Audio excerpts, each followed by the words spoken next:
Okay? Very simple. So you try to remember the sequence of events and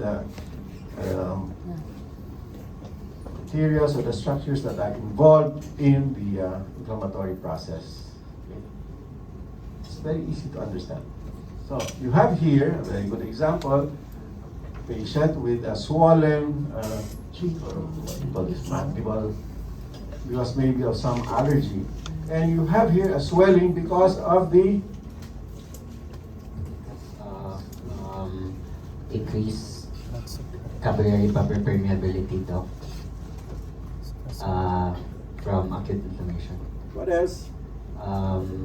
Also swelling, also the redness comes from increased blood flow because of the cytokines produced by the sentinel cells as well. And the pain. You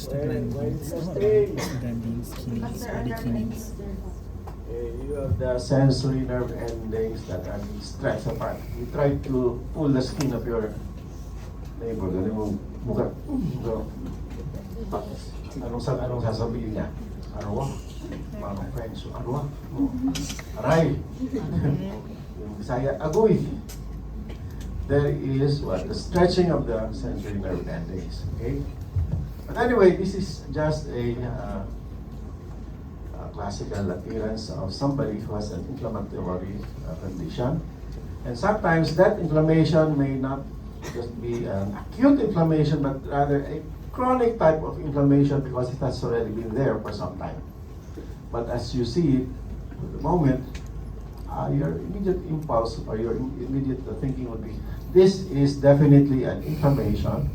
There is swelling, there is redness, rubor, dolor, calor, and pain. Okay? And when you see this type of patients for the first time and you get a good history, the history will inform you a lot because that history will guide you as to how you're going to treat this patient. If the history of this patient was just a few minutes ago, a few hours ago, one day before, this patient was what? Beaten by her boyfriend or what? Somebody punched her on the cheek, then it's very easy to diagnose it, no? But if that swelling or redness was there for the last month, 3 years, 4 years, and that is a different condition because it may be something that is malignant. So what are the learning objectives here? The purpose, mechanisms, morphology, and manifestations. And here we have this in your book, the schematic diagram, wherein you have the end results, which may be repair, edema, or what they call this, swelling. And the causes of inflammation are self-explanatory. You have the infections, necrosis, foreign bodies, immune reactions. So the tissue necrosis may be caused by ischemia, trauma, physical, chemical injury, foreign bodies, trauma, etc. Uric acid. You find a lot of uric acid causing acute inflammation. What condition? Gout. Gout. Okay. Those of you are very fond of eating Lucky Me. Ano pa? Pizza pie. Steak. Anong favorite mo? Pancit Canton po. Junk food, no? Why? Because when you eat Lucky Me, you have to throw away the first fluid, the water, because it is definitely contaminated with a lot of preservatives. When you eat your Lucky Me, you throw away the first fluid and then pour another cup of hot water. Your kidneys will definitely suffer. Why? Because the preservatives will cause little by little damage the glomerular blood vessels. Okay, and when you have the destruction of the blood vessels in your glomeruli or your tubules, then you will be a candidate for dialysis. And when you become a candidate for dialysis, you will be spending 4,000 to 5,000 a week for the dialysis.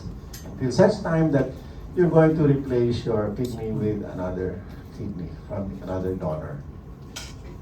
So take good care of yourself by not eating junk food.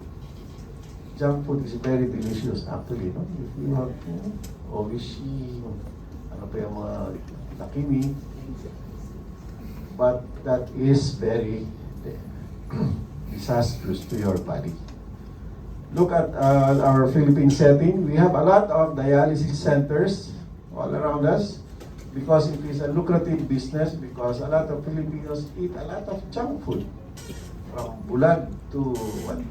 Carne norte or sardines or all canned goods. So what should you eat? Ano dapat kainin mo? Steak lang, steak. Okay. Wagyu, pwede kayo wagyu. Okay. So we have foreign bodies. We have the trauma, self-explanatory, autoimmune diseases and allergies. Allergies can be manifested or displayed by people who have asthma. Sino ang mga members ng asthma club? Okay. A lot of you have asthma. Asthma, my mouth. So this is a chronic condition actually, just like TB, because now and then when the weather is humid, etc., that inflammation will just come into the picture and you develop bouts of difficulty of breathing. What's the physical diagnosis? When you examine a patient with asthma, how will the patient, when you auscultate, what will be heard?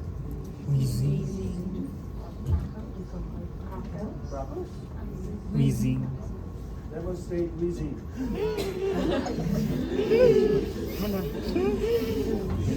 Yan na jud murag iring. Murag iring.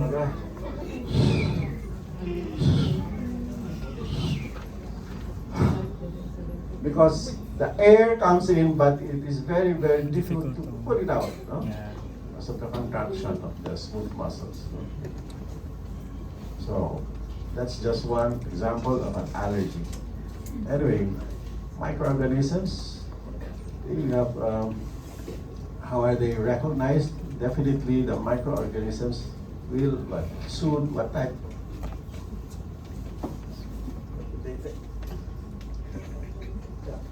Bacteria, like for example, bacteria.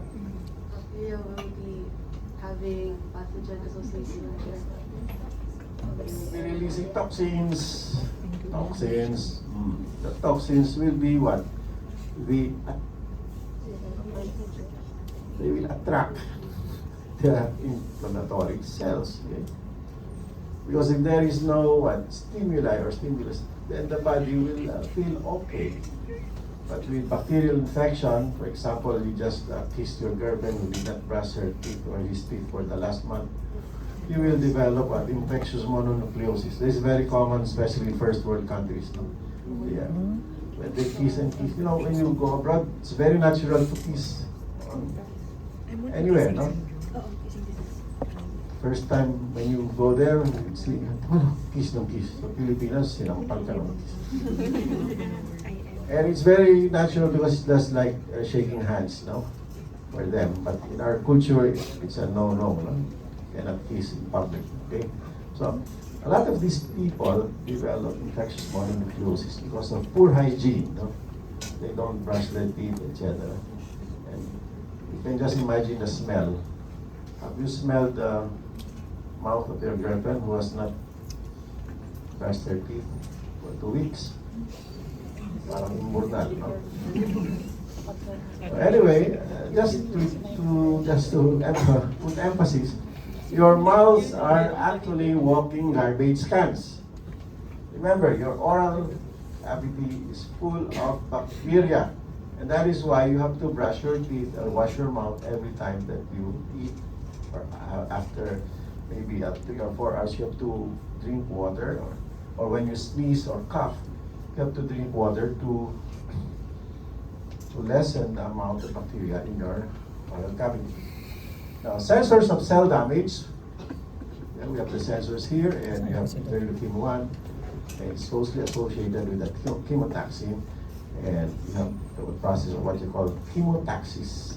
If there's any inflammation in any part of your body, chemotaxis will occur.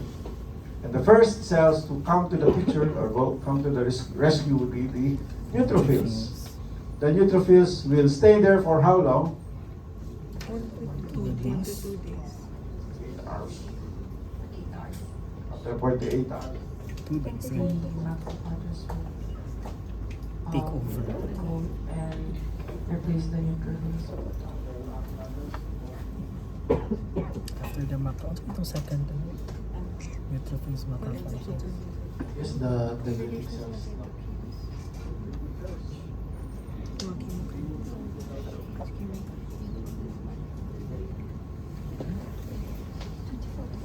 You have the macrophages, the lymphocytes. Lymphocytes. This is very common, especially in people who have tuberculosis. If you examine a person with tuberculosis, you will actually find remnants of, or maybe residual neutrophils still present. But the majority of the cells that will be present will be mostly macrophages and lymphocytes. Okay? And these macrophages will form aggregates, or rather the nuclei of these macrophages will go to the periphery of the cell. Why will you have this formation? And they are called Langhans type giant cells.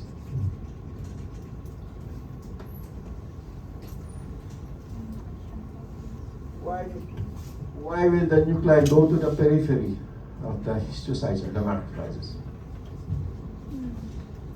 According sa nabasa ko, remember ko is the macrophages or the activated macrophages will try to like surround the microorganism or the pathogen. BB bacilli, that's for example. BB bacilli. Yeah, TB bacilli. So they will try to like surround it para mamatay siya.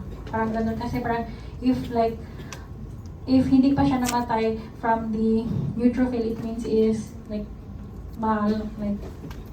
powerful yung bacteria na yan. Hence, they will try to activate more macrophages and like magsasanib parsa sila to kill that microorganism. What is the characteristic feature of a TB bacilli? Kaya daw kay Mente. Saan yung mga may-tex dito? Kaya daw. Pasa lang, sige. Tingnan natin. TB bacilli are acid-fast bacilli. Mm. They have mycotic acid in their cell wall. What is the structure of the TB bacilli? The structure, what is the cell wall made up of? They are rod-shaped. What is present in the cell wall of the TB bacilli? Mycolic acid. TB bacilli have a bilipid layer. Okay? And it's very difficult to kill the TB bacilli with the regular antibiotics. So, it happens that you have to have special drugs to kill it, and they are what? Vampicillin. Because they will what? Tambutol. They can penetrate through the bilipid layer. But what happens in a Langhans type giant cells? The macrophages will group together, and because when these macrophages will try to destroy the TB bacilli, some their nuclei will be pushed aside to the periphery because of the lipid material inside the TB bacilli. And that is one reason why they will form what we call the characteristic Langhans type giant cell. The nuclei are distributed at the peripheral area. In contrast, in a foreign body reaction, you also have the same giant cell, but the nuclei are randomly scattered. They can be found in the center, periphery. So there's a difference between a Langhans type giant cell and a multinucleated foreign body type giant cell. Okay, so we have the cellular receptors for microbes. Okay, this will attract the inflammatory cells. And then we have the sensors of cell damage. And we have the location in the plasma membrane, endosome, and cytoplasm. Okay. And we have the FC receptors. What are FC receptors again? Who knows? Binding site. What do you mean by FC?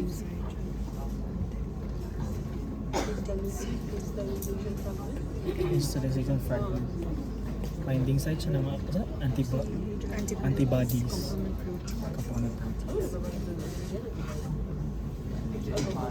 Ito mga FC, epsilon, RI receptors. For IgE. Trigger niya Diba na sa masa?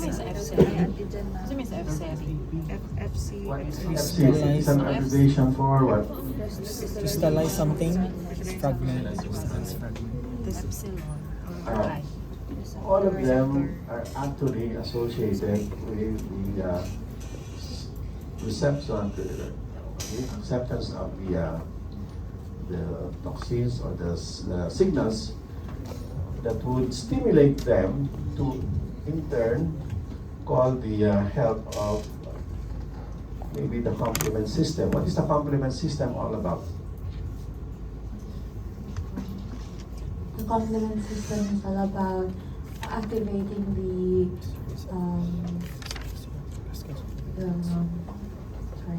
activating the cells that will then Cascade of events yung mag-etap siya. further Lysis. process and degenerate the microorganisms. What are the different complements?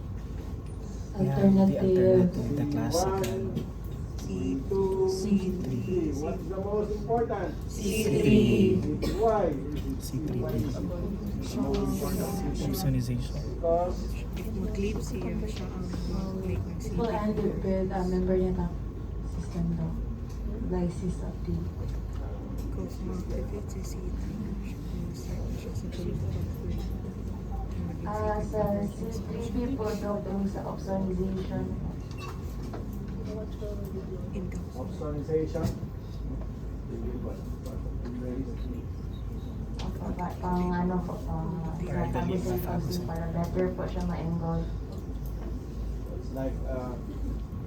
It's like somebody embracing you and then killing you softly, no? Patay. So we have C1, C2, C3.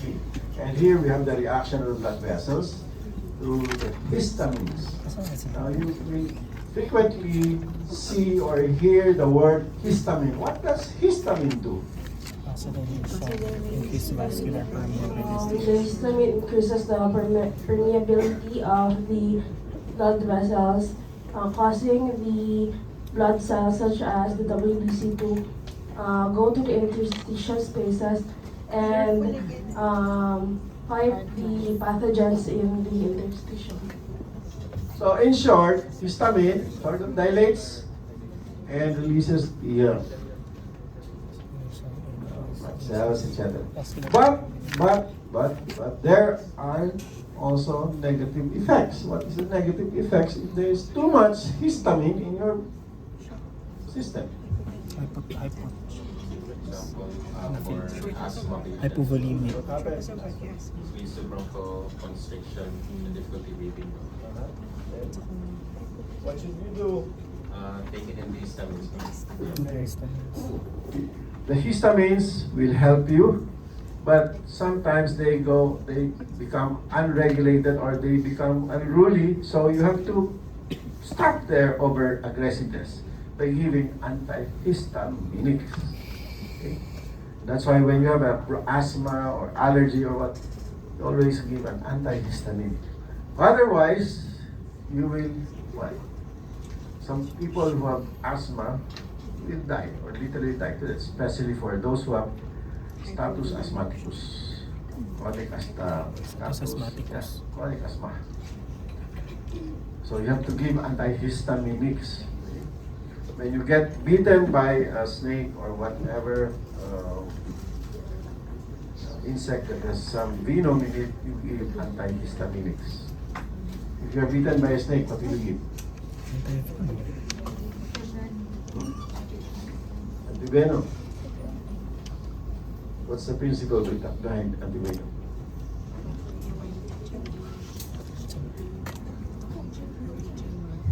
Actually, you know the snake handlers? One thing about the snake handlers that they are already immune to the snake bite. Why? Because they already have the venom in their body, and that venom is already recognized by your immune system as part of your defense mechanism. Okay? But when you are bitten by the snake for the first time, the reaction will be so severe. You develop what? The snake bite will cause gangrenous changes in your leg, and then to go up to your whole body, it cause cardiorespiratory arrest. Okay? So, you try to experiment. Tomorrow, it's a Sunday. Okay. You go to, sino may birthday? Birthday mo. Hindi daw. You try to walk in a area where there's a lot of amor seco, grass, or a cogon. What will you feel when you walk through the cogon grass? Itchiness. Have you tried that? Or you try it tomorrow? Okay. Or, walang cogon, no? You go to an ant hill, maraming mga red ants. Have yourself beaten by the red ants tomorrow. Then the next day, make yourself available for the ants again. The next day, the second time that you get beaten by the ants, you will no longer feel the pain, you will no longer feel the reaction. There will be no reaction anymore. Because you already developed an immunity there. I'm actually going in advance, no? Pero that is part of inflammation. So,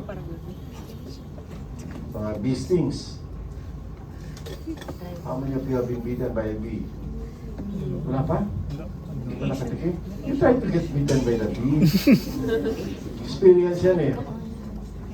Now, some of you may be allergic to bee stings and you may die from bee stings. We have seen a lot of patients dying from an ordinary bee sting. That is why, what is the treatment for bee sting? Epinephrine. Antihistamine. Epinephrine. You're in the farm or whatever. What is your first aid treatment for bee stings? Antihistamine.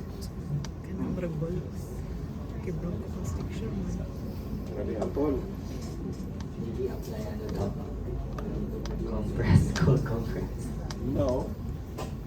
What is the best treatment for bee stings? Tigaon. Anyone? Di ba? Di ba na yung ano ginapiga? Oo, nag-i-remove ang sting. Lahirap po na akong term. Remove the sting. Even if you remove the sting, then what? Ugasan. Pabilis. Sige na, kaya mo. The best, whenever you go to the farm or anywhere in a picnic, etc., you bring what? Pond's cream. Ha? Huh? What is Pond's cream made up of? Sino ang nag-Pond's cream sa inyo? Pond's cream. Ay, ka-research. Yung green ha, Pond's cream. Pond's? P-O-N-D-S. Basta Pond's cream. Ay, hyaluronic acid. Ano siya? You know why? Collagen. You know why? Pond's cream contains some steroid. Contains some anti-inflammatory.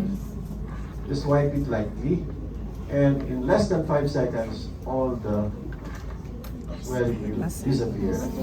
Try it tomorrow. Nice ang iyong marketing. I love it. Why am I telling this? Because I actually experimented on it. I got bitten by a bumblebee on my hand, and it looked like a baseball, what you call glove. Ang laki.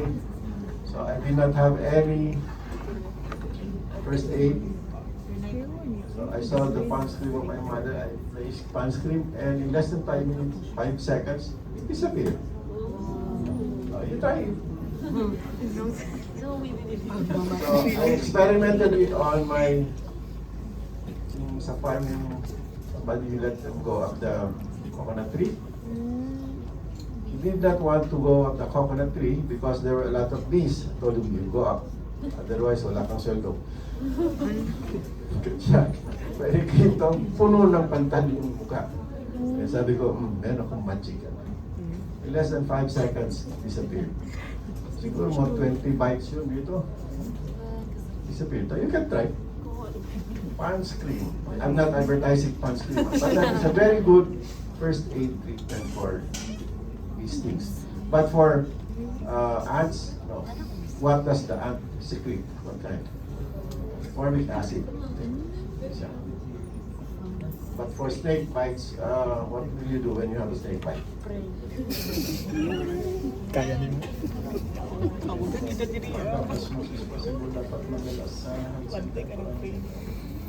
Problem with the health centers, they don't have anti-venom. You go to SPMC, we have anti-venom center there. Anyway, going back to inflammation. Okay, so you have here escape of WBCs and fluid, and this will result in the swelling or edema of the affected area of the body. Okay, there is an escape of fluid. The fluid is responsible for the swelling. And the WBCs are also responsible for prolonging the swelling. So they will cause inflammatory changes also by releasing their enzymes. Now here we have the normal, then we have the retraction, and we have the endothelial injury. Okay?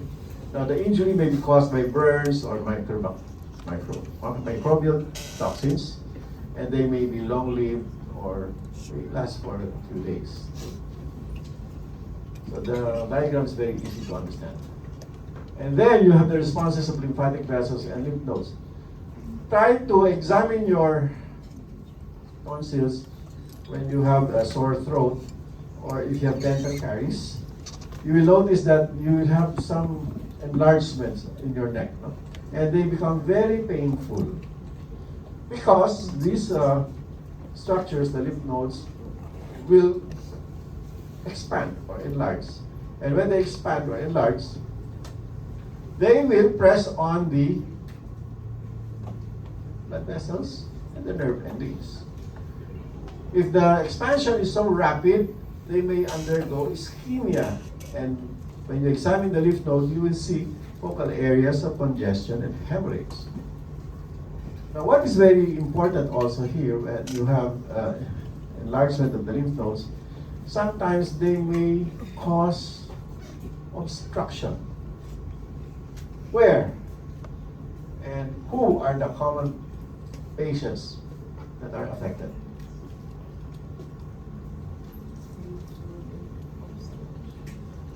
Tonsillitis. They may cause obstruction in what particular part of your body, especially for children. Appendix. Appendicitis. Appendix, the appendix. It's very difficult to detect or to diagnose appendicitis in young children. And this swelling is due to what kind of infection? Bacteria. Viral infection. Viral. What kind of viral infection? Teka no. Dili, Doc.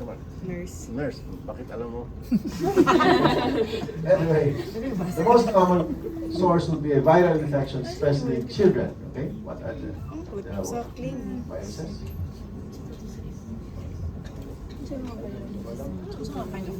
GIT, what are the common viruses? Cytomegaloviruses, etc. But anyway, a viral infection in a young patient, like a 1-year-old or 2-year-old child, may be disastrous sometimes because they will complain of pain, but they cannot tell you where the pain is or what the pain, how the pain is. So you have to be very skillful in doing your physical examination of your patient. How will you examine a patient with appendicitis? You examine? Where will you palpate? This point. Here? Here. You know the umbilicus? Right. What will you notice? The pain will increase. Left sa una. When you palpate, what will the patient do? Grimace. Deep palpation. When you palpate it, mabigla, no? There is a Rebound. rebound tenderness. We call it a rebound tenderness. Rebound. Pag ano mo, huwag naman sa left na dito, appendix eh. So you should know your anatomy. If the pain is in the left, can you have appendicitis on the left? No. Yes! Radiation. If your organs are on the left, Sige, tama ba? ay, Situs inverse. bias kayo sa ito, no? Morgana. May people ba? Ganyan. Na. You can have appendicitis on the left if the organs are inverted. What do you call that condition? Situs inverse. Situs inversus. And that is why when you do x-rays, if you are a radiolog, radiotech, you always place L, that means left side, or that will be your guide. Because sometimes if you don't place the L, then you may be operated on the wrong side. True. So again, inflammation, okay, especially in young children, is due to the hyperplastic changes of the lymphoid tissue along the gastrointestinal tract. And remember that the appendix of young children is very rich in lymphoid tissue. And any inflammation will further enhance the enlargement, and the enlargement will gradually impinge on the blood supply and cause necrosis. And when that happens, the appendix becomes friable and it may rupture. And when the appendix ruptures, it will cause what? Sepsis or hemorrhagic condition. And a lot of people have died from appendicitis because they are maybe living in a far-flung area, or because maybe his or her case was not immediately diagnosed. How will you know that the patient is maybe having appendicitis? What blood exam will you do? What will be the picture?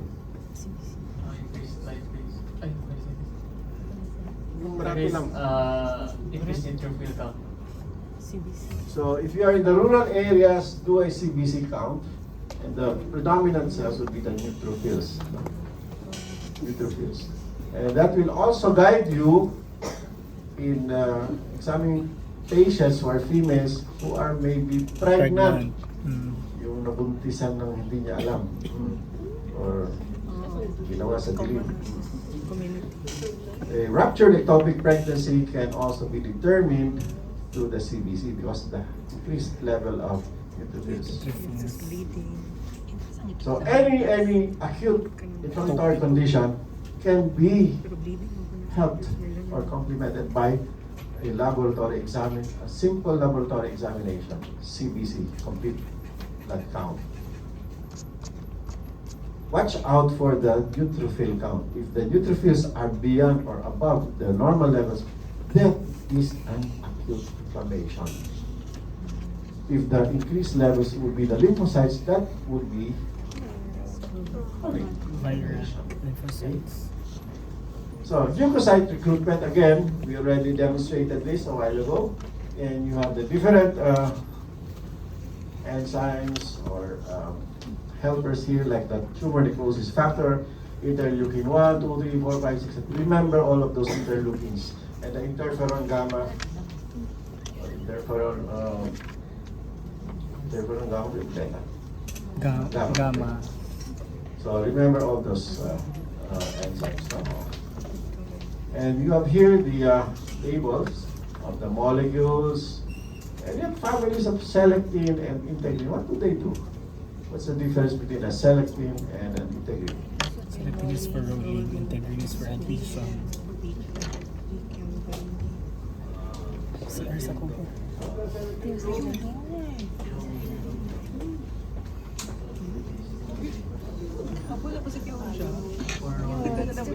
wala yun po. From ano siya, parang sa WBC. Pero sa akin, decline yung mga addition, mga tax. Siya yung puso mo.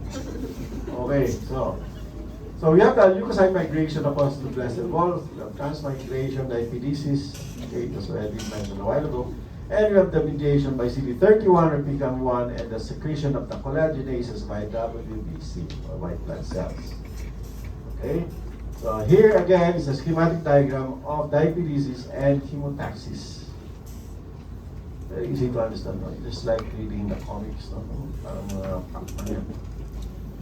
And in leukocyte migration or chemotaxis, they are mediated by definitely chemotaxins, and it may be exogenous or endogenous. For exogenous, we have the bacteria.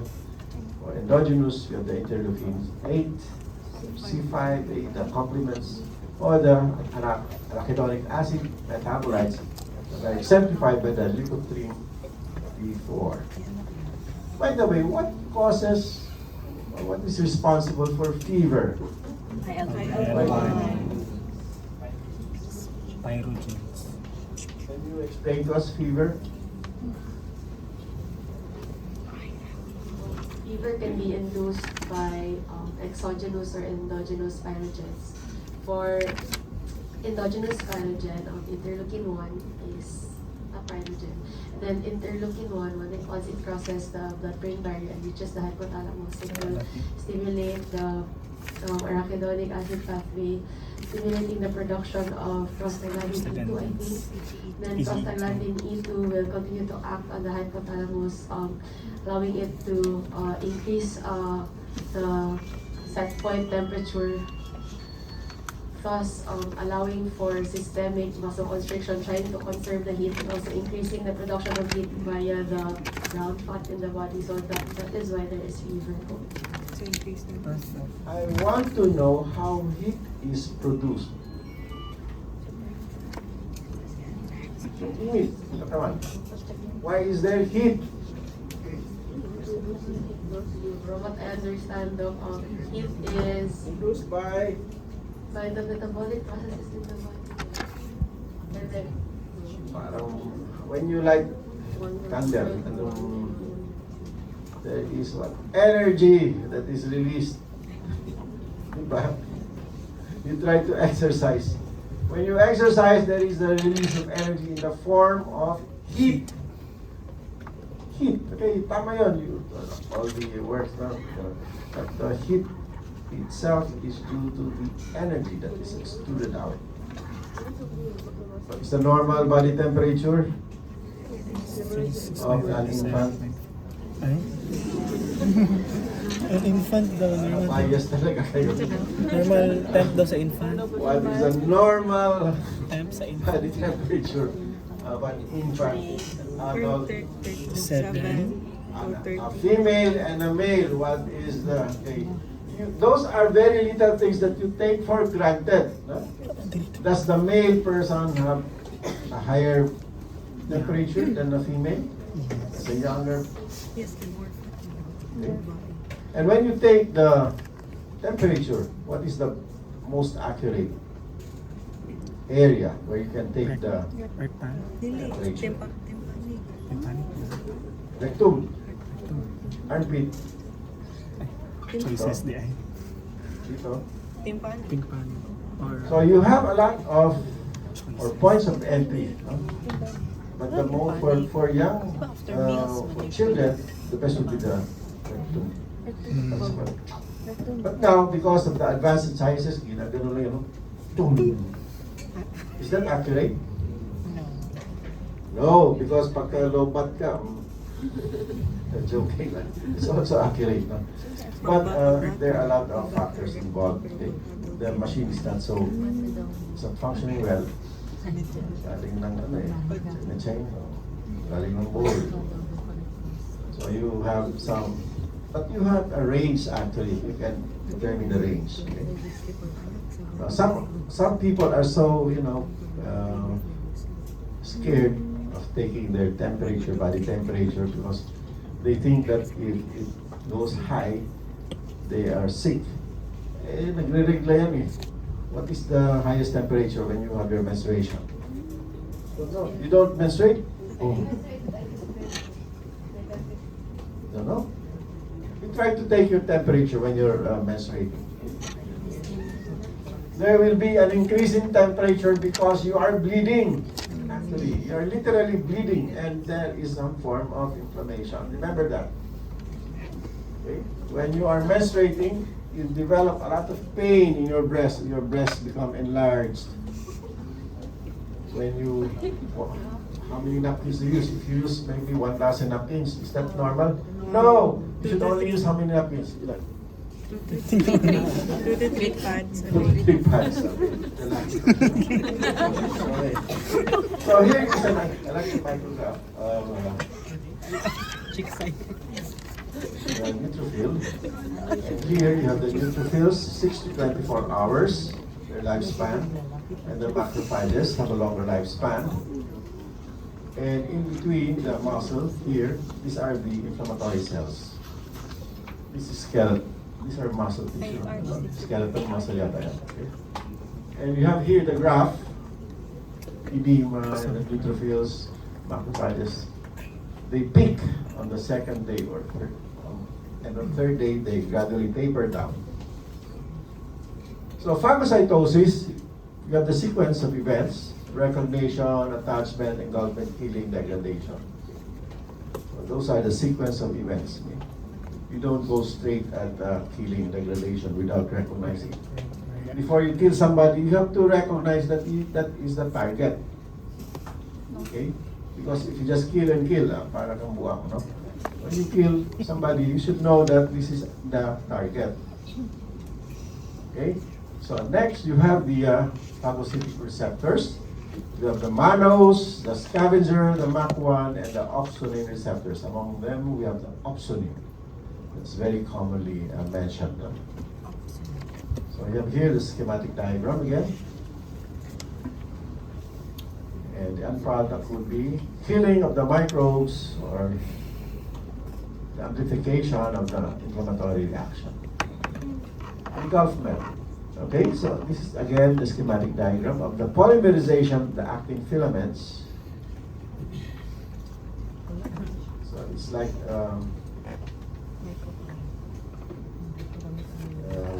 like a war, no? In that particular cell, wherein there's a lot of sabi nila mga drone, no? I just speak in the high end. Drones, kunyari, and they will destroy the bacteria. So we have the intercellular killing of microbes through ROS, or the reactive oxygen intermediates, or species, through the NADPH oxidase, hydrogen peroxide, H2O2, and PO2 hydrochlorides, or the reactive nitrogen species. We have the free radicals and the lysosomal enzymes. Basically, all of them are acted upon by enzymes. Okay?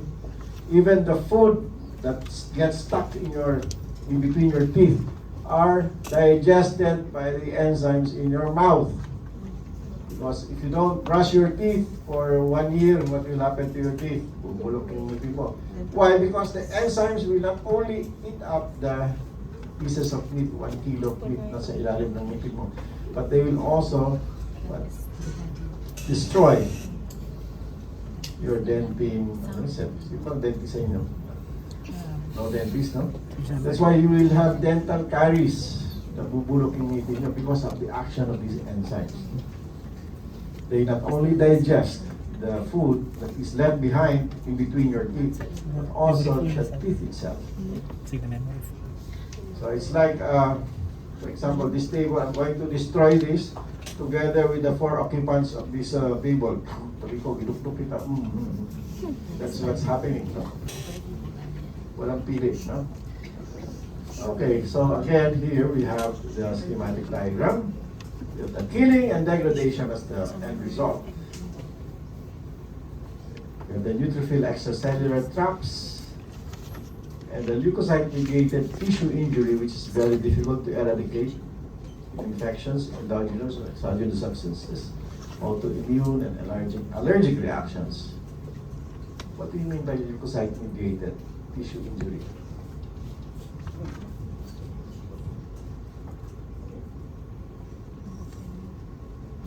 Leukocyte-mediated tissue injury. So, leukocyte-mediated tissue injury are mostly caused by WBCs attacking either foreign substances or antigen-antibody complexes that are seen in the body, that are seen in tissue. So they also attack the normal.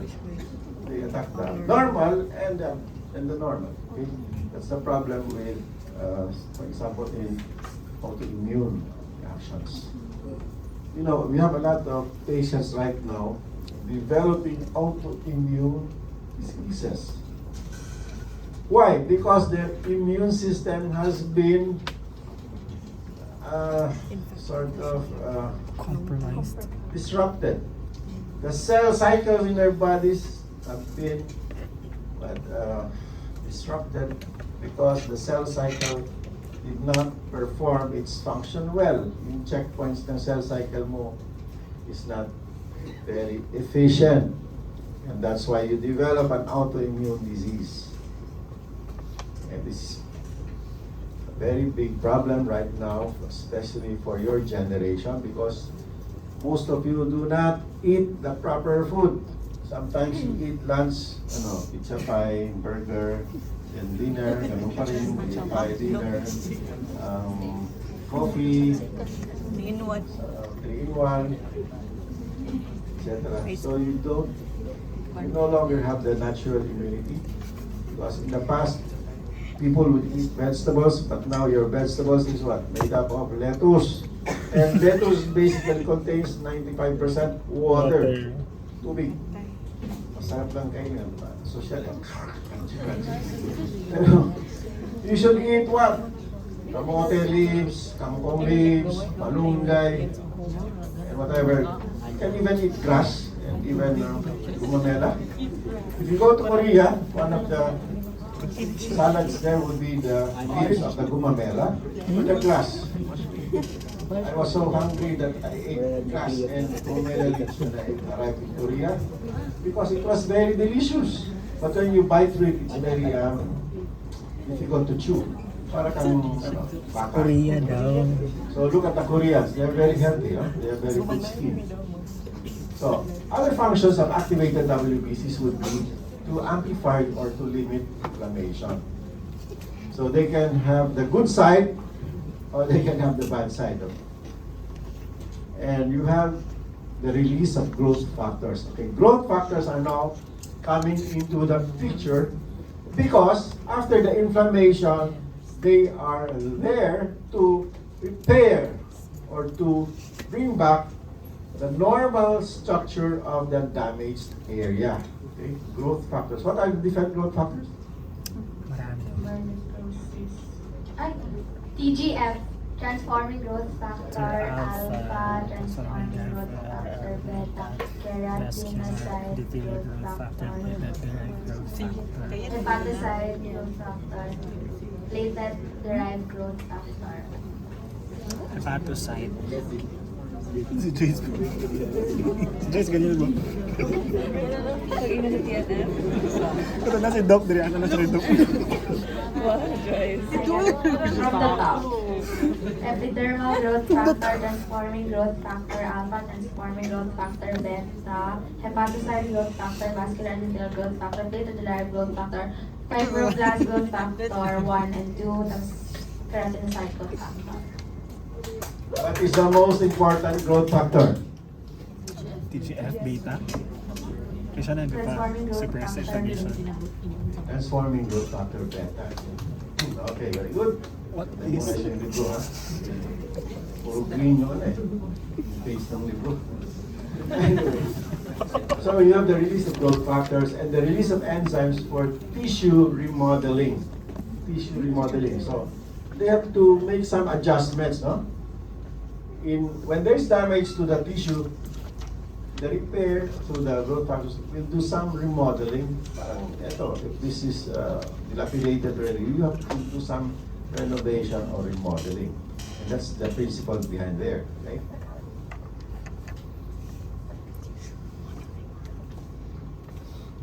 Now, termination of the acute inflammatory response may be mediated through the cytokines and then the stop signals, hypoxia. Why? Because if they are not regulated, they will be what? Repairing and repairing and repairing, even if it is no longer needed. For example, what happens if you will just try to memorize the whole book? You will go crazy. Limit yan, no? You try to remember the most important point lang. And I'm telling you this because it actually happened to my classmate. He memorized the whole book of Nelson in pediatrics. Hindi na natulog. The next day, tulala. And he was admitted to our mental psychiatry ward for 6 months. And he was the boss among the mga buang. Over arms sa mga buang. And they believed him because he was a medical student. But he's now a successful doctor, no? Because he was treated well. That's the point. Do not overdo. Di ba mahadlok ako na history ng doktor? Relax lang. Relax na lagi daw. 99% lang. 99 na. People who try to memorize the Bible or the sa Islam, you have the Quran. Do not memorize it, 101%. James lang, 99 lang. You will go crazy.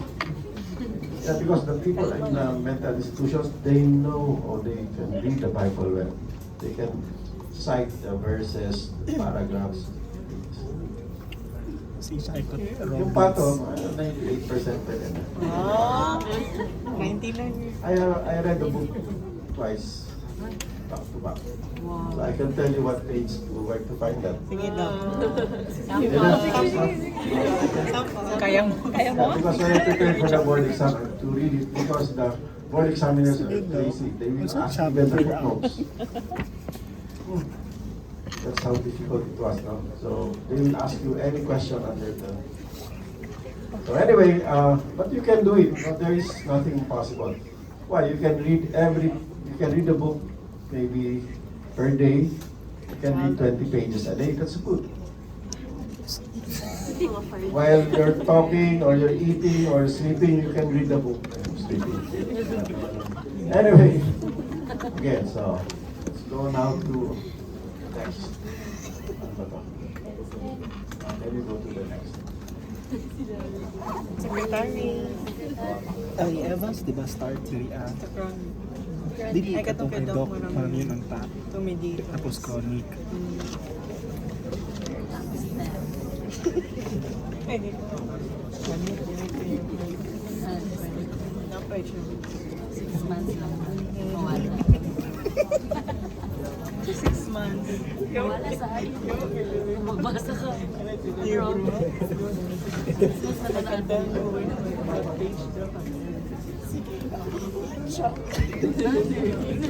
Ang autoimmune disease.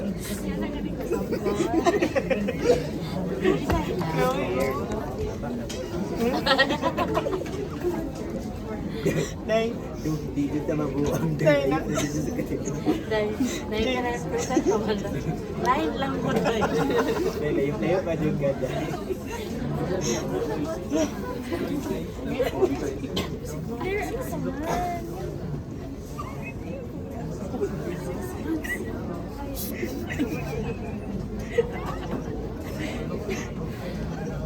Yung kung ganito, ganito.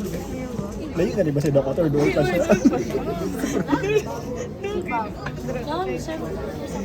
Sino ganyan? Naman siya kabalo doon siya sa page. Doc, ang sa chapter ang... Di ba niya, anak ko, appendix, tapos viral infection. Ay, madali Bente ka ka na. na. Nurse daw, bakit ako? Take it out.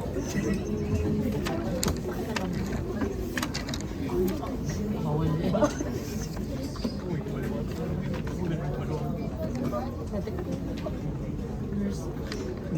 ka na ang start. Tissue repair naman na. Di ba? Di ka na ang start sa chronic. Di end naman. Ito ko dandan. Keloid.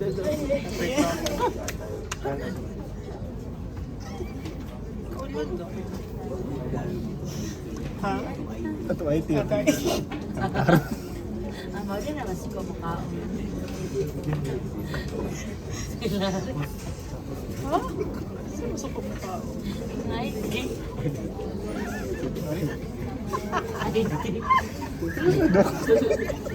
Okay, let's go now to chronic inflammation. So what is the difference between acute inflammation and chronic inflammation? It is the duration, okay? The time between the injury and the response and the correction of the inflammation. So you have the different causes. You have infections, hypersensitivity diseases, prolonged exposure, and some forms of chronic inflammation. Morphologic features, again, self-explanatory. You have infiltration by mononuclear cells.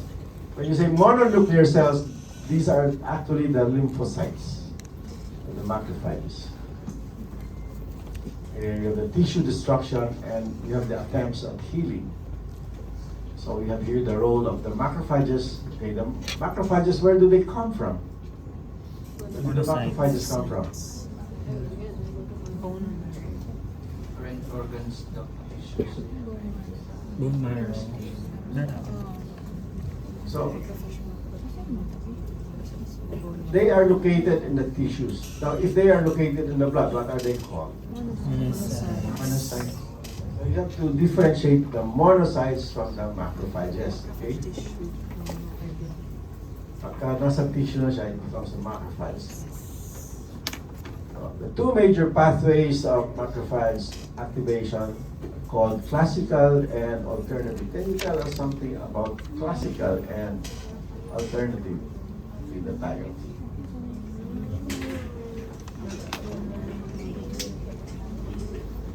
From what I read, classical is the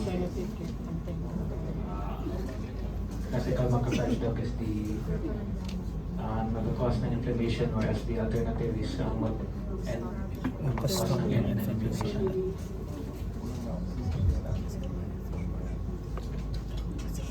Classical doc has something to do with antigen-antibody complexes. It induces through CD8 convertase. CD8 convertase, it activates a lot of processes like phagocytosis, lysis, and opsonization.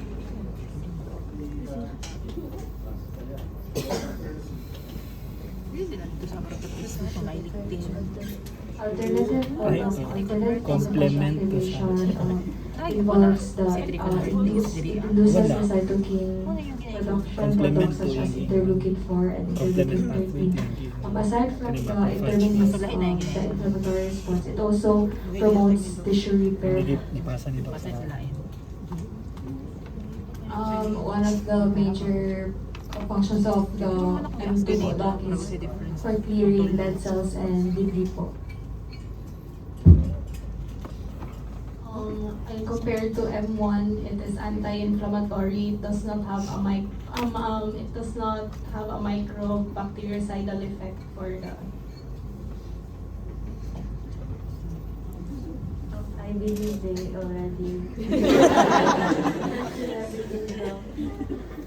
That's a good answer, no? Alam niya eh. Okay. So, she knows where to stop. Okay. Okay. So, you have to be alert, actually. No? Hindi yung parang ano. So, she was listening to the other people and she I think na-mention ako. Tapos na. Ikaw ang first. So, here is an example, actual histologic appearance. You have here the alveoli, and you have here the lumen of the alveoli that are filled with inflammatory cells. If this were a long-standing inflammation, most of the cells here would be predominantly lymphocytes with some neutrophils and macrophages. Over this, in this area, you will notice that the alveoli have thickened what? Alveolar cells. These are actually macrophages also. And in between, you have the formation, a gradual formation of dense fibrous tissue. Meaning to say, that condition has been there already for some time, and the body is now trying to counter it by producing fibrin, etc. And later on, it becomes fibrous tissue, and later on, the fibrous tissue will become thicker and thicker, and maybe forming what you call it, fibrotic chains. And when the fibrotic chains occurs, what will happen to the alveoli? The alveoli will now have difficulty in what? The oxygen exchange. And this is very common, especially in people who are smokers. So, how many sticks of cigarette do you? How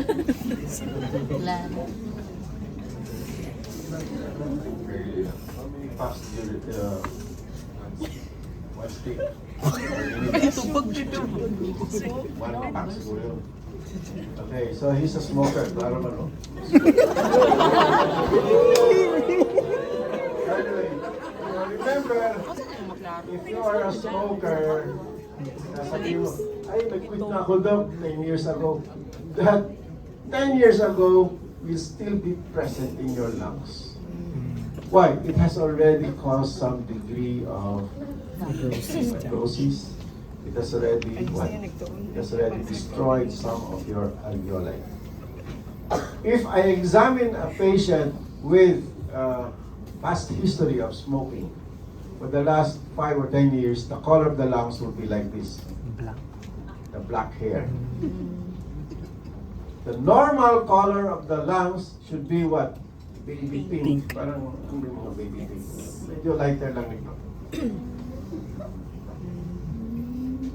That is a normal looking lung, and that can be seen in babies and maybe adolescents.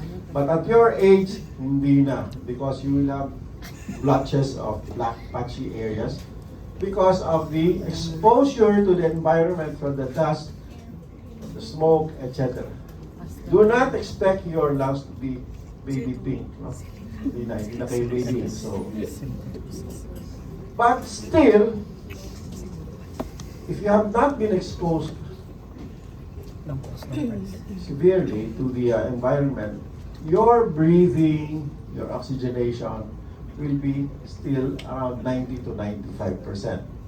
But people who have been smoking a lot, at your age, maybe you can still go up the stairs, 6th floor, without, hindi tayo dila niyo.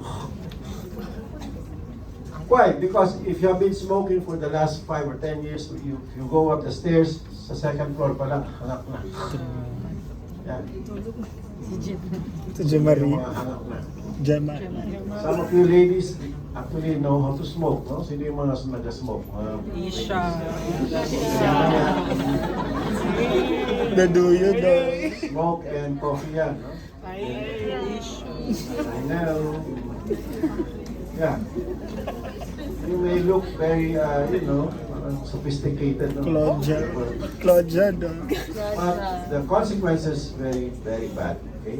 When you reach the age of 40, and sometimes at the age of 30, when you want to get married, when you want to get pregnant, even if you're not married, you will have difficulty in what we call this becoming pregnant. Okay. So what's the lesson? You become pregnant tomorrow. Okay? Anyway, my past experience that in 2nd year there are a lot of people who get pregnant because of your group study. Because of group study. Mangumayaw. Mamolo, mangumayaw. Anong boyfriend mo? Mamolo. Okay. Always, every year, Mamolo daw. this, whether you like it or not. No? Group study niya. Si Mamolo daw mabuntis. Sorry. So here you have a collection of lymphocytes. This is actually a lymphoid nodule. Lymphoid nodule. And it is normally seen also in the lungs.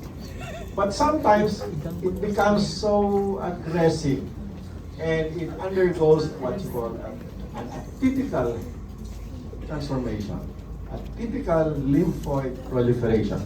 When I say atypical lymphoid proliferation, there is something wrong. There is something boiling. No? There is something going past the cell cycle. Why? Because, as I mentioned a while ago, you already have the fibrotic changes, and this cluster of lymphocytes are actually on the ready to rescue maybe, or to correct the inflammation, the chronic inflammation. But to no avail, because the person who owns this lung is very hard-headed. Sigarilyo pa rin ang sigarilyo. Marijuana na marijuana. Shabu na shabu. Have you tried shabu? You tried it? Buwan ka. Marijuana is better. Actually, it's a herbal. You go to Amsterdam, all the people are smiling because the candies and even the brownies are loaded with marijuana. Okay, okay lang. Even cocaine, it's okay, cocaine, because they are organic. But shabu is definitely a no-no because it is synthetic. It will destroy your brain. Kita mo yung mga naglalakad dyan? Parang may sariling mundo na. Okay, going back to information. So here we have the maturation of the mononuclear phagocytes. Okay? And when we talk about phagocytes, etc., we always compare it, or we always relate it to the macrophages. Macrophages. Okay? Phagocytes, monocytes. So you have here again the macrophages and their effects. They can either cause bactericidal actions or microbicidal actions, inflammation, tissue repair, fibrosis, or anti-inflammatory effects, depending on the exposure. So, what is the role of the lymphocytes? So when we talk about the lymphocytes, we always should remember that we have the B lymphocytes and the T lymphocytes. What is the difference in their function? The B lymphocytes and the T lymphocytes. So the T lymphocytes also part of the cell-mediated, and the B lymphocytes is part of the humoral defense. So when it comes to T lymphocytes, so or also known as T cell mediated, so it is acted on or directly on the microorganisms entering the body. So one of the examples is the cytotoxic T cells and T helper cells. And the B lymphocytes is essential in the humoral response, which is the important in antibody production. So which is better, B lymphocytes, T lymphocytes? T lymphocytes, since they directly interact with the microorganisms.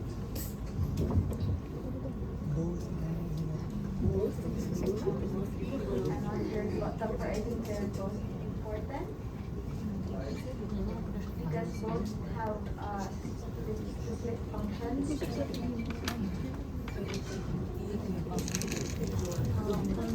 They are both important because what you said, they are both have specific functions. For example, activated produce antibodies that are essential in our bodies. Same as T lymphocytes, they also protect our bodies, but just different function, just for example, promoting inflammation that can affect our body. Both are very important. Both of them complement each other. No? Complement each other. Pag nahirapan yung T lymphocyte, papasok yung B lymphocyte. At if the B lymphocyte is, can't handle the situation, the T lymphocyte comes in. And that's why we have the T helper cells. T helper cells. Where do the T cells come from? Naturally, thyroid. Thyroid?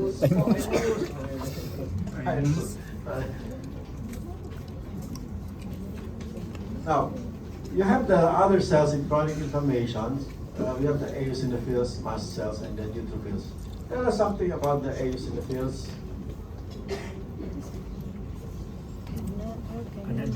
They are increased in parasitic infections and in Why in allergies. parasitic infections? Because we all know that parasites are not easily phagocytosed because they are big. So in exchange, we use IgE antibodies which will attach to the parasites. So parang eosinophils will take the role in doing the phagocytosis for parasites. Aside from parasites, what will stimulate the increased production of eosinophils? And allergies. Why? Because parang gusto niya sumagot eh. Sige. Go na. Sige na ikaw. In allergies, when the body is sensitized with an allergen, there is an increased deposition of IgE to our mast cells. Then, as time goes by, more allergen will bind na to the IgE, which will cause the mast cells to degranulate. So yun yung mag-release ng histamine, doc, and it will manifest as like the effects in allergies. So what are the reddish granules in the eosinophils? They are made up of Major basic protein. proteins, okay? So they actually are very prominent, especially in parasitism, allergic reactions. That's why when you see a patient, for example, a young child who's complaining of abdominal pains, and when you do a CBC, the first thing that you're going to notice would be the very high level of eosinophils. And that will already guide you to your diagnosis. May bitok ito. Kahit na nakita mo na yung uod lumalabas sa ano. Have you seen the aspirin going out of the nose or the mouth of children? Yeah, they're very common, especially in depressed areas. No? So what you do, just put it out. Or from the anus. You should have parasites sometime in your life because they also help in your immune system. And when you were young, maybe you had a lot of parasites in your body. Why? Because you would eat anything on the ground, no? Neutrophils? And one of the, the paper money that we have, it's full of parasites, the ascaris. Now for tapeworms, ano pa yung mga tapeworms? Those very fond of eating beef or pork, or even kinakain sa minta, kito. Catfish. That's very rich in anisakis. That's why when you eat catfish, do not eat the sumba form. You eat the deep fried. Sugba. Sugba o sa sugba. Pito man ka diba? Do not eat the raw or the deep fried man to. Matay na goro. Because of the very, very rich number of anisakis. Do you know what's anisakis? Parasites. There are lots of parasites. Why? Because they eat, what do they feed the eel? They feed the eel with the dead chicken from the poultry farms nearby and all the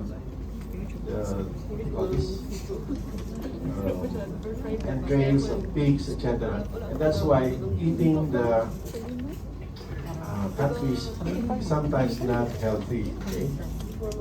Because we did a research on that and truly there's a lot of parasites. And that's why who are Seventh-day Adventists here? They don't eat catfish because these are even pork for health reasons. No? Because in the past, Bawal po din ba sila seafood? these what do you call this, pigs or pork and non-scaled fishes, they are scavengers. They are scavengers and they eat anything. And that is one of the reasons why the Muslims don't eat pork. It's dirty. It's dirty, no? But now, with the advent of the new scientific methods, we have now the pork being processed and raised scientifically and in a clean environment. In the past, you know, yung mga backyard, pigs in their backyard, what do you feed them? You feed them lamaw, the waste, okay? That's why it's not healthy, no? So one of the reasons for Muslims is because for health reasons yan, no? Together with the Seventh-day Adventists. Yung iba naman, ano yung religion? Don't eat dinuguan? English. Iglesia ni Cristo. But they eat lechon. Yeah, you can eat lechon, but not the blood. Anyway, going back to so you have the macrophage lymphocyte reactions in chronic inflammation. So here you have the classical diagram again. And end result would be the recruitment inflammation. And you have the participation of interferon gamma, interleukin 17, tumor necrosis factor, T helper cells 1 and 17, interleukin 12, 6, 23, and you have the activated macrophages. So do not forget all of these interleukin here because they will always come back and come back. These are, you should be remembered like the normal leukocytes, the normal neutrophils, monocytes, etc. They are already part and parcel of what you should know. Okay, the chemokines. Interleukin 1, 2, 3, 4, 5. What is the most important interleukin? Interferons. Interferon gamma. Okay, very good. Mamaya, manandun siguro sa exam. So, granulomatous inflammation is a collection of activated macrophages, often with T lymphocytes, and sometimes associated with central necrosis. When we talk about central necrosis, this may refer to a tuberculous type of condition, wherein the necrosis is basically called caseous necrosis. But you can also have a granulomatous formation without a caseous necrosis, and what we call a non-caseating granuloma, which is seen in a condition called sarcoidosis. The granuloma is non-caseating, but it looks very, very similar to a tuberculous granuloma. Now, the tuberculous granuloma can sometimes be enhanced with the presence of caseous necrosis and Langhans-type giant cells. So here we have leprosy. What is leprosy? How do you call it in Visaya? Budol. What is leprosy in layman's language? Ketong. Now, leprosy has different types. What are the different types of leprosy?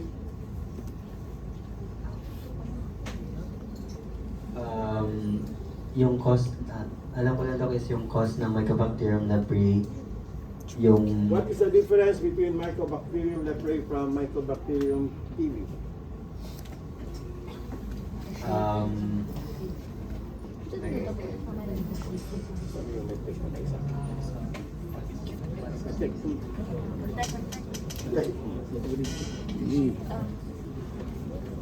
Mycobacterium tuberculosis can be grown in culture, while Mycobacterium leprae can only be grown in the footpad of mice.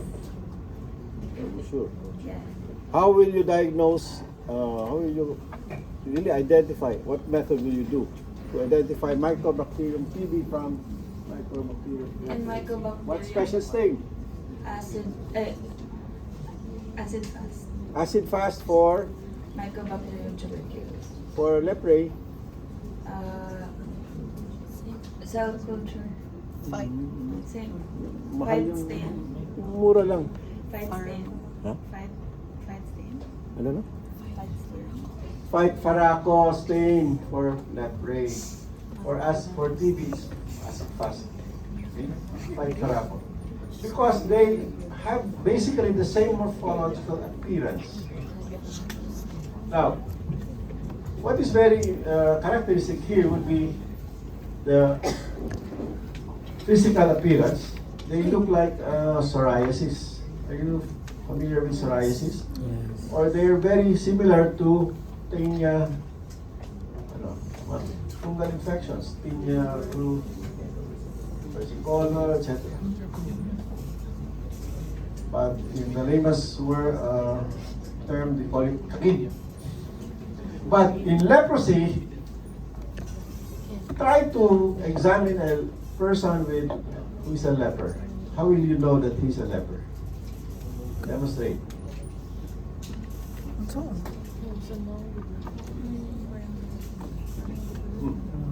Boils. You know, who can demonstrate a person with leprosy? How will you know that this patient has leprosy? Dito sa likod. Alam na. Sino may alam? There will be what? Anesthesia. You will not feel anything. Because if you're a chef, sinikatagtad ng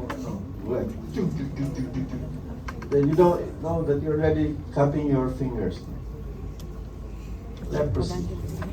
And what would you do in physical diagnosis? How will you know? How will you detect that there is leprosy? What nerve will you look for? Ulnar nerve. Demonstrate.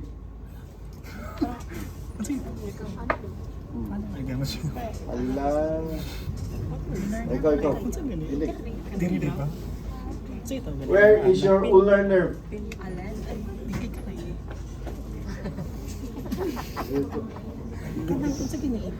Ana-ana ni mo ang nerve niya mga sige pa.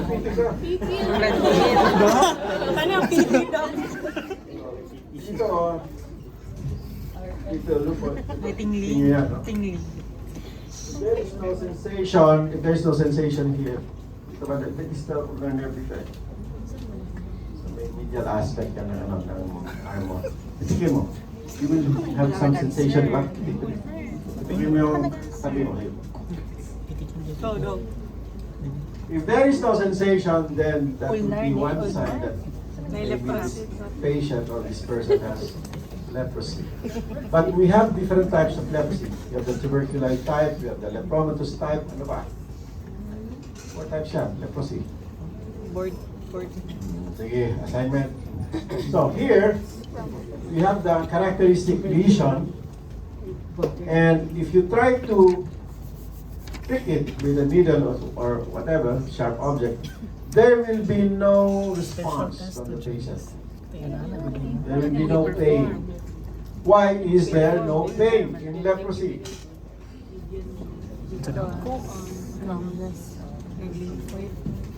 Maybe because nasira na yung nerve endings. site ng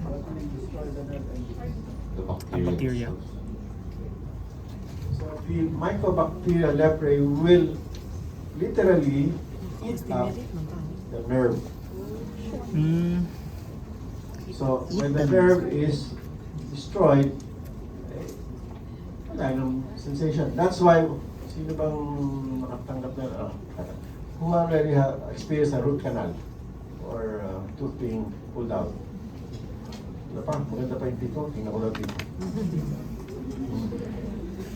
Yeah, if you have a root canal or teeth being removed, the doctor, the dentist will inject an anesthetic to block the nerve endings or to block the transmission of pain. Because if there is no anesthesia applied, just imagine your tooth being pulled out without any anesthesia. Parang mamatay sa sakit, no? But that's how they torture, no? If you want to torture your friend, bumukin mo yung ngipin. Walang anesthesia. So, they will literally kill or damage the nerve. And when the nerve is destroyed, especially, they have a very strong preponderance for the ulnar nerve. And the arm will not feel any pain whatsoever.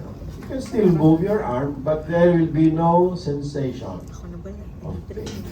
Nasusunog na yung kamay mo, sige ka pa rin kwento, no? So that's very, very sad, no, for these patients.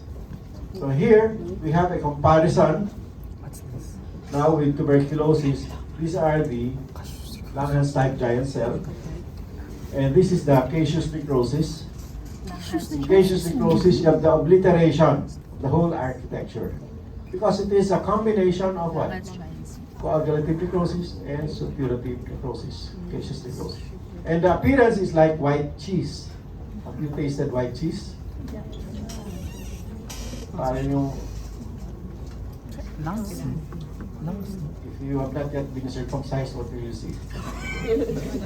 Parang white cheese, di ba? Smegma. That is the appearance of caseous necrosis. But if you want to be on the more high-end type, you just buy white cheese. There's a mall. It's a friable white. And it tastes good, no? But here, you have the lungs. And the white, ill-defined areas here are actually tuberculous lesions. Now, tuberculous lesions in the lungs are sometimes mistaken for a malignant condition.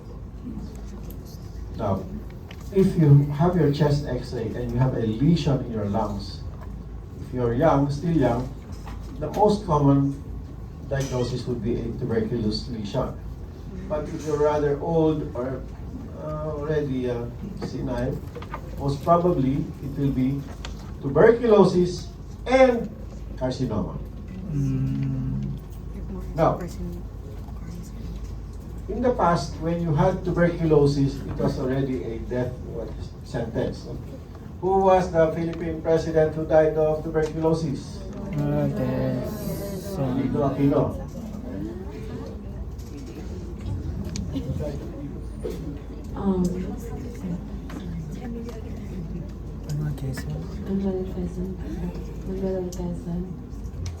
Manuel L. Quezon, what year?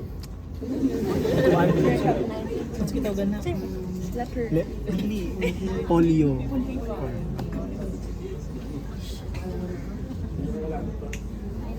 Wala, hindi nyo alam yung geography ninyo, ha? Kanya. Ala. 1973. Manuel L. Quezon died of tuberculosis because there was no treatment yet for tuberculosis like what we have now COVID. And that is why Manuel L. Quezon, when he died, a building was constructed purely dedicated for the treatment of tuberculosis. And that was what we call the Quezon Institute, which is located in Quezon City, but is no longer what is present, because they demolished it, because they now transferred the treatment for TB at the San Lazaro Hospital near the Department of Health. But in the 20 or 30 years ago, it was still existing in Quezon Institute, and all the tuberculosis patients were brought for treatment. Now, if you have tuberculosis, what will the doctor say? TB lang yan? Makwenta? But in the past, naku, patay ka. So see the difference because of the advances in science. Tuberculosis is no longer a threatening disease, life-threatening disease. Pag sinabing TB, ay salamat TB lang. That's not the usual expression. Kasi patients are not thinking of a worse diagnosis, like a malignancy. So when I read a biopsy report, and I see a biopsy specimen, and I read it as TB, the patients are always very happy to have TB. Because TB can be corrected, it can be treated. Okay. Now, you know Samal Island? Who are from Samal? That was CJ. Now, 30 years or 40 years ago, Samal was the place where all the people with leprosy were exiled. That is why the land in Samal was very cheap. Nobody wanted to buy a lot in Samal because that was where we exiled all the people, the Baweño people with TB in that place. So if they know that you're from Samal, they will shy away from you. No? So that's the history of Samal. Okay? So, pakinulo mo, TB. Joking lang. But Samal, Samal. And another one, in Palawan, in what area? They also sent the lepers. What part of Palawan? El Nido. It's a small area in Palawan. Coron?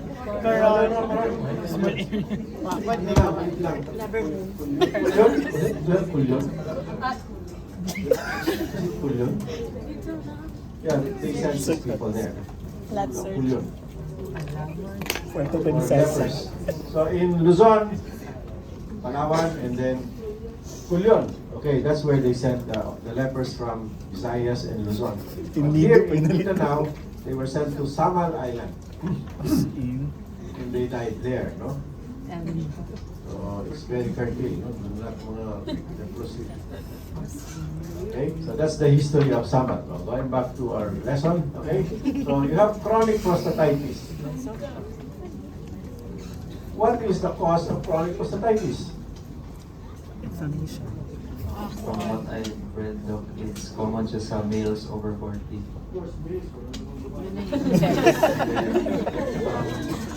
This past knowledge ko, Doc, is there been studies that pointing testosterone in the development of, let's say, BPH. What is a simpler answer? Hormonal Hormonal decrease sexual activity. Hindi siya ma-regulate. BPH man to? Prostatitis? Laki yung prostate. Can explain prostatitis better? Why do you have prostatitis? Yung mga... Ano ko internet ko? Sige daw. What is prostatitis again? In simpler terms. Inflammation po sa prostate. Why do you have inflammation of the prostate? Because of the overexpression of dihydrotestosterone. Ganit, titis mo. Ano naman, ano magka-bacterial infection mo? Ay, kaya murag UTI, walay hugas-hugas, masulod sa Wala din akong uyab do. So, maghanap muna ako ng uyab do. Ay, wala do. I will read more. Itis is inflammation, di ba ng ano do? Why will inflammation occur in the prostate gland? Why? I think I need help from my colleagues. Colleagues. Hello, colleague. Because bacterial infection. Ranking is too high on your flow.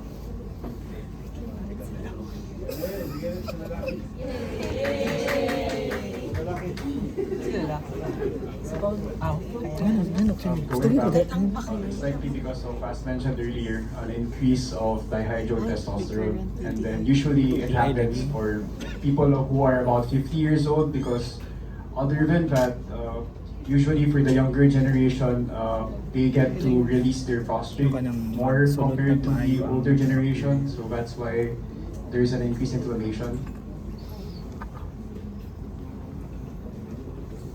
BPH, man nila gina-explain. Prostatitis. Nila gina-explain ba? I think it's due to the accumulation of semen lumbar. Mas mag-cause siya ng Like same sa babae nga mo adto sa kidney. Sa babae. Because may trauma.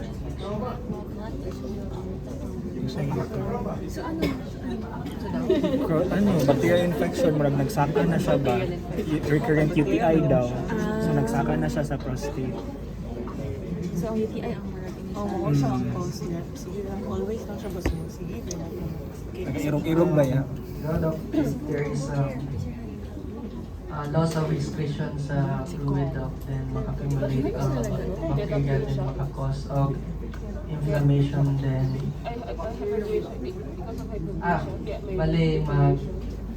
ang inflammation mag-cause sa material dirt. Doc, can I try? Nando siya prostate. Doc, siya prostate. Dili ka So when we say prostatitis, doc, it's usually bacterial infection. So I think it's due to recurrent UTI.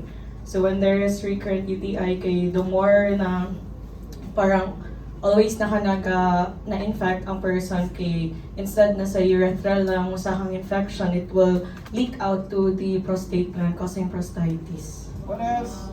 What else? What else? Ay, basta yung UTI di ba caused by siya by E. coli, so I think, yun lang. Ano po yung answer? Ikaw na volunteer, Claire. Panindigan mo yun. I support her What is the normal PSA? Static PSA, normal. Normal PSA. Sino yung bagong pasalan ko? Dalawa sila doon. Dalawa? Opo. Mas marami din doon. Mas marami dyan. Normal PSA level is 0 to 4 nanograms. Now, imagine yourself 0 to 4? Imagine yourself beside a canal. Canal lang naman, ang relasyon ng canal sa prostate. The canal is almost drying up. Walang ulan eh. But tomorrow, it will rain so hard, what will happen to the canal? The water will become clear. The canal will become cleaner looking. What's the relation to prostatitis? When you examine the prostate gland, what do? You do a rectal exam with 1 finger, 2 fingers, 3 fingers, 5 fingers. How many fingers? Two. And what will the patient experience? Pain. Hindi.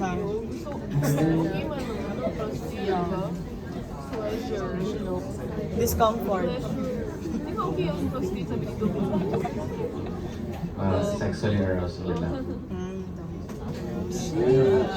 Okay. The patient will be happy. That's why, ladies, when you do a rectal exam, you should always have a male person along with you, because you may be charged with sexual harassment. Pero hindi magre-reklamo yun, I guarantee you. Why? The patient will be aroused and sometimes go into an orgasm. Okay, and that's why in homosexual relationship, they thrust it through the anus, and one of the complications would be the tearing of the anal sphincter. The tearing of the anal sphincter will be the point of entry for HIV or whatever bacteria is present. Ganun yan. In Agdao, you know, who are from Argao, you will see teenagers as young as 15 or 16 years old walking around. Kung sa manado, sakit akong lubot. 100 gihatag, pero sakit kayo. 100 pesos lang, no? Para kang gitubo dyan. And their partners are adults. Merong ganun kalaki, merong ganun kalaki. Malas lang, ganun kalaki, no?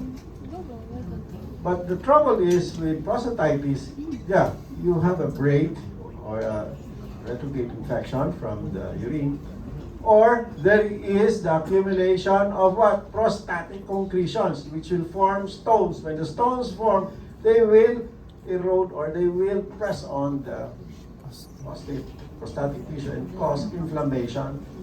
And this inflammation may be again enhanced by the presence of bacteria in the vicinity. So you have prostatitis. Or the prostate gland, because that patient is oversexed, no? When you say oversexed, masyadong maraming testosterone. When you have an excess amount of testosterone, that organ will undergo hyperplastic change, and that is why you have an adenomatous hyperplastic change in the prostate gland, and that will enlarge the whole prostate gland. And when the whole prostate gland will enlarge, it will press on some of the blood vessels and again cause some degree of ischemia.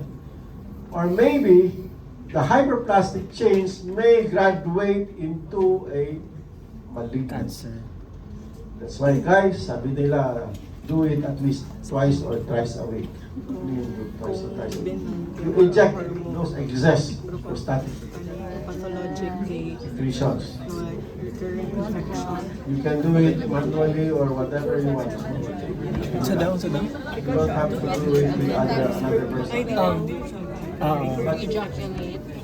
You know, the urologist, I don't know if it's a joke or what, their advice is you should do it 3 times a day for 7 days. Sabi ng lalaki, Dok, hindi kaya. Sabi ng wife, ay salamat. 3 times a day. Hindi pwede yun. Mga innocent pa kayo. Anyway. Yes. Yes. 3 times a day. Sana. That's a joke maybe from the urologist because it will keep your what you call this prostate free from accumulation of the prostatic concretions. Just like the canal that I mentioned a while ago, if the water will receive, there will be a lot of what sediments on the side, etc. And later on, they will form crusts. They will form stone.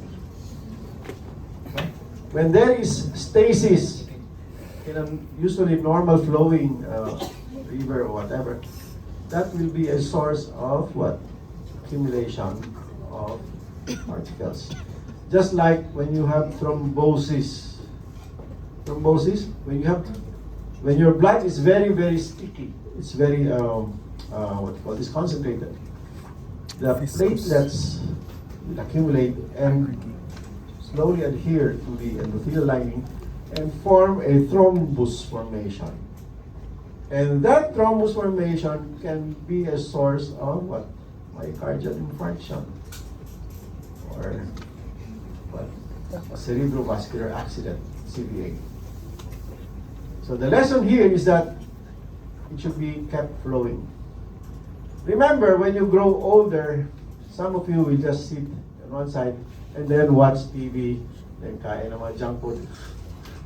So you grow fat. And you will now experience a lot of body pains. Unlike people who walk a lot, kita mo yung mga taga-bukid, they will walk around, you know. Look at the Indians. They are very healthy looking kasi kahit na may tangaling tapat, ganun pa rin, no? Their body is always on the move. But some of you, the distance is only very short, sasakay pa ng bicycle. You should move all parts of your body. Because if you don't move, for example, one good example, if you have your arm in the on a cast for 1 month, the muscle will atrophy. And you cannot lift your hand. When you remove the cast, Prone to contracture. so everything should be moving, especially your brain. If you don't have problems, that is a problem. Because if you don't have a problem, your brain will become stagnant. So the lesson here is do not let any of your organs become stagnant. That's why you are given problems every day. That's why you're going to have an exam this morning para ma-stimulate yung brain. The blood will flow freely. Okay? Oh, good. Okay. So, chronic hyperplastic tonsillitis, okay? All of you have tonsils, and when there is tonsillitis, there is a bacterial infection. And here in this area, I think this is a bacterial plaque. Accumulation of bacterial plaque. But what is very prominent here would be the lymphoid exaggeration. This is not a normal looking tonsil, no? They are enlarged. You try to feel your tonsils, no? It's not painful right now. But when it becomes inflamed, and the causes of the inflammation may be due to the bacteria in your oral cavity, then they become enlarged. Why? Because the tonsils are like part of the lymphatic system. They sort of part of the safeguards for the control of the infection, not going into the general circulation. But what is very dangerous about chronic tonsillitis, hyperplastic tonsillitis, is what? What is the danger? Rheumatic heart disease, RHD.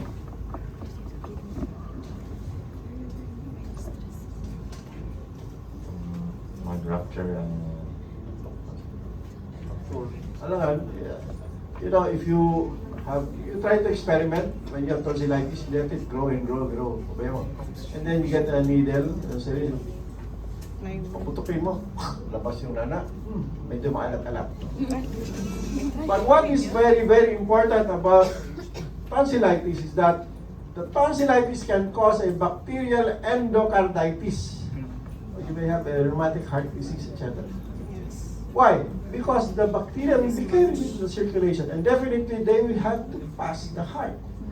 And that's one dangerous effect of having a hyperplastic tonsillitis. And that's why when it's so large, we have to remove the tonsils. And actually, the tonsils don't have much value, no? Except for, catching some of the bacteria. Okay, so this is the role of the tonsils. Now, chronic dermatitis, ayan, kagib na yan, no? Some of you maybe are wearing closed shoes, but your feet are still wet. They will be a good source of fungal growth or fungal infection. Do not wear shoes while your foot is still wet. One of the dangers would be a fungal infection. Patay yung kuko mo. No matter how beautiful you are, if you have dead toenails, minus 90 na yan. Ang pangit talaga, no? Dead toenails. Yeah, we have to remove the toenails, literally. Pull it out. To let the new nail grow again. You will see that in the hospital later on. Yung kuko na medyo blackish, brown, grayish, makapal. So, as much as possible, try to rest your feet by removing your shoes once in a while. Because for those wearing tight, itong mga pointed shoes, one source of fungal infection. And even ischemia. Why? Because if you try to fit your foot into a shoe that is not comfortable, then you will develop ischemia of your toenails. And you may, if you are a diabetic, that diabetes will cause the amputation of your whole foot or even your whole leg later on. So diabetes is one of the sources of amputation. So if you have very high sugar, then that will be the effect, especially the food. Chronic dermatitis can be seen in the breast, It is a breast tissue. We have mastitis actually here. Well, how do you get the breast information? From the pregnant women who breastfeed. Or even from the husband. Nag-breastfeed din yung husband. Ayun, sugatan yung feed. Dermatitis. I'm talking, that is really happening, no? The baby and the husband. Kasi some women will breastfeed even if the child is already 3 years old. Yung boobs niya hanggang dito na, nakabitay na. The nipple is already as big as a, kalamansi na, no? Your nipple should be pretty looking pa, ganun dapat. You should only breastfeed up to 6 months. Do not breastfeed after 6 months. Because what will come out will be just water. Instead, give the child a pacifier na lang. Pag yung bana mo, bigyan mo pacifier. Okay, chronic thyroiditis, again, the same principle. Hashimoto. Okay, you have a lot of lymphoid areas here. And if they are very exaggerated, call that condition as Hashimoto's. Hashimoto's thyroiditis. Okay? So again, you have chronic pyelonephritis. It's very common in people again who are eating a lot of kidney. Noodles na yan. Ay, nako. You are literally injuring your kidneys. That is what we call slowly killing yourself. And what happens when your kidneys are very much damaged? You have to undergo dialysis or renal transplant. Ito, sira na, no? This is not a normal looking kidney. This is an inflamed kidney. And when the kidney is inflamed, we will notice that when you strip off the renal capsule, it strips with difficulty or slight difficulty because it becomes fibrotic. In terminal cases or the end-stage kidney, you only have a handful of glomeruli or renal tubules. What will be present would be dense fibrous tissue and a lot of inflammatory cells. Chronic cholecystitis. Ayun naman. You see this in a lot of people who are very fond of eating fat. Favorite food. Chichirya. Nowadays, I always examine around 10 to 20 cases of chronic cholecystitis. It's very rampant among Filipinos, especially in Davao. I don't know what they're eating here, no?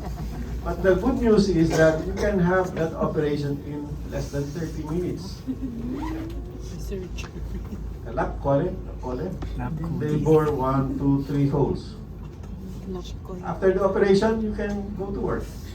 In the past, we had to cut the whole abdomen and do a more what you call this, damaging operation, no? Because the recovery time would be around 1 month to 2 months because of the danger of infection. But now, less invasive. You can go to our hospital and have your stones removed. And after 30 minutes, you can walk. It can be on an outpatient basis.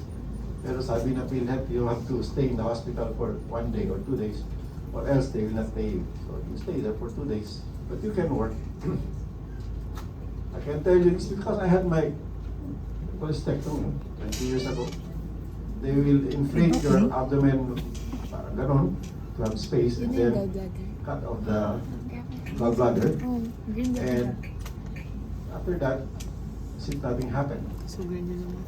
But one thing that is problematic here is that you cannot eat steak or hard to digest food at night. Why? You will have a stomach ache. Because it will be very difficult to digest because you don't have the gallbladder ready. What does the gallbladder contain? Bile. What does the gallbladder contain? Bile. Bile. What is bile made up of? Cholesterol. Cholesterol po daw. Bile? Yes po. What else? Triglycerides. How will they help in digestion? Bile duct is for the emulsification of fats. Okay, so fats, yeah. Very good. Okay? But again, if you have gallstones, if possible, have that gallbladder out. Why?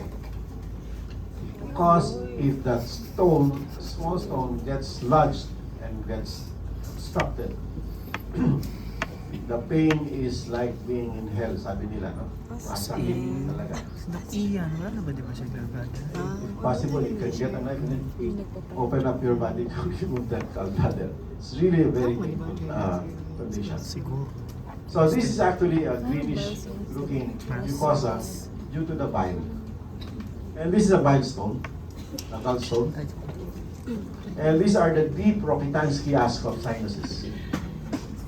Malalim na spaces. These are the characteristic appearances of gallbladders with cholecystitis. You have deep Rokitansky-Askov sinuses infiltrated by lymphocytes, plasma cells, and histiocytes. Granulomas, you have the two types, foreign body and immune granulomas. And here we have a focus of inflammation that contains numerous eosinophils. The eosinophils here are the structures with reddish granules. We'll take a 1 minute break. Toilet break, sige.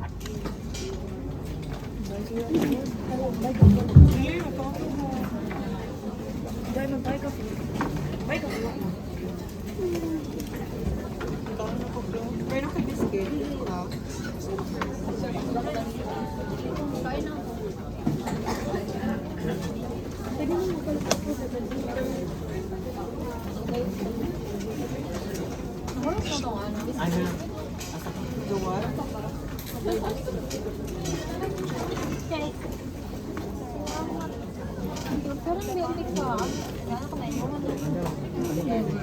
Kami kayo dyan. Purot na? As in? Day guys, tagpudams day. Sige, makakaya sa ko, day. Ano ko nabilin, day? Mung ikaw ako. Para makag-rocket ski. Oh, rocket. Hindi, galing na siya, James. Ito yung lag ka to. Sa gallbladder naman. Masyad. Anak. Kasi katong sa tingin. Ano mo ito? Appendix. Oo, marina na siya. Nagana pa siya na-type sa gallbladder. Kasi kitawag ka to sa pero sa inyo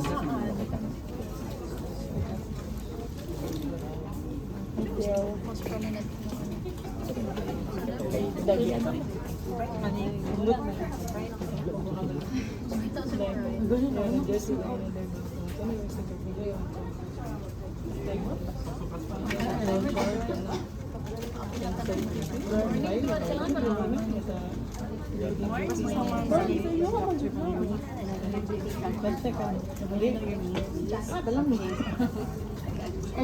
full name group.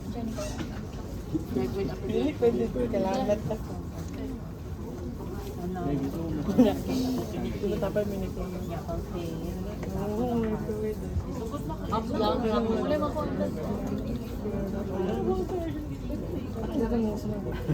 Ay, dapat ako. Ay, pag-pay plan. Kasi una pa, pag-pay ni mo, ya, pahit na pa, saan pa, gabon. Start na ka, saan na tayo, maganda ka na ko. Hindi mo yan, dahil na tayo. Hindi ka lang ata ka kayo. Moton dahil yun. Dito na po, ito na kayo, Ma-absent ka pa. I-apply ko sa... Hindi yung gidaw dahil.